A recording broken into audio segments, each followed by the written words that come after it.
Hello everyone, welcome to my PowerPoint presentation, Education in America, Why Are We Falling Behind?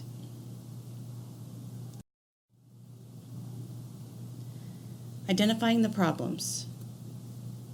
America is the only country in the world that does not recognize that it is in competition for the great minds in the capital of the world. Americans are not globally aware. They are more worried about what is happening in their communities than they are in the world. When comparing students from India, China, and the United States on how they spend their high school years, it seems the U.S. focuses more on athletics and extracurricular activities, while India and China are focused on math and science. Here in America, we have a 40 to 50% dropout rate for African American and Latino students. In many of our schools, discipline is out of control. Only 3 out of 4 Americans ages 17 to 24 trying to get into the military actually qualify because they either did not graduate high school, fail physical fitness requirements, fail to meet the minimum requirements on the ASVAB test, or have a criminal record. Some states here in the United States spend more on incarceration budgets than education budgets.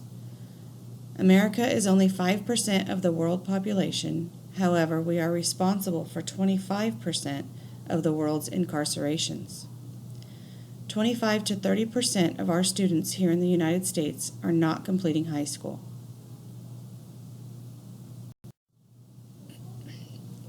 International school comparison. Nearly half of all students tested in South Korea, Singapore, and Taiwan reached the advanced level in math and science on TIMSS, compared with only 7% of American test takers. Math scores in the United States for 8th grade students only increased by 1% from 2007 to 2011. Out of 10 educational systems, we had the lowest increase.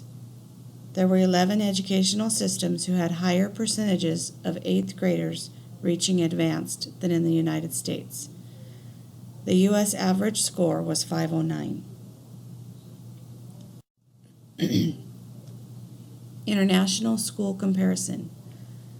The Program for International Student Assessment, PISA, is what Americans use to measure academic learning and determine who will lead in the future. This table shows just how far behind American education has fallen. These scores show the ranking from 2012. Shanghai was first in math, first in science, and first in reading. Singapore was second in math, third in science, and third in reading. Hong Kong, third in math, second in science, and second in reading. U.S. was 36th in math, 28th in science, and 23rd in reading. In the Chinese public school system, students attend school approximately 230 days a year, as opposed to approximately 185 days here in the United States. The Chinese students get about 3 hours more education a day. The pre-K program in China begins for students at the age of 2, where they are already beginning to learn English. They are singing the alphabet at 3 years old. By the time most Chinese students reach graduation, they will be about 6 years ahead of the American high school graduate. Cultural differences. Parents and students in China place great value on education. They work very hard and have tremendous determination. Their parents do not accept mediocre. They expect excellence and nothing less. They are pushed from a young age to succeed in all areas of academics. There is also a great deal of conformity with Chinese students. They conform to society and what is expected of them without questioning. Students in China have a great deal of respect for their parents and teachers. Potential solutions. We need to put God back in our schools here in America. The American education system as a whole needs to spend more of their funding on the poor communities. America spends more money in the wealthy districts than in the poor districts where there is a higher need. American education needs to be at the top of the priority list when it comes to funding.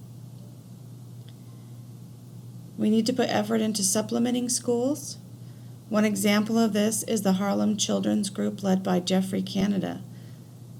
This has, through a mixture of schooling and family and community projects, attempted to transform not just education in schools, but the entire culture and aspirations of about 10,000 families in Harlem. Another possible solution to this problem may be a solid focus on math and science areas, like some of these other nations.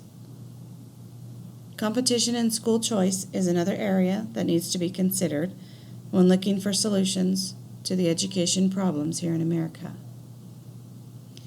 The article, International Education Comparisons, How American Education Reform is the New Status Quo, states that PISA and TALIS show that world-class school systems target educational resources to the children that need them the most.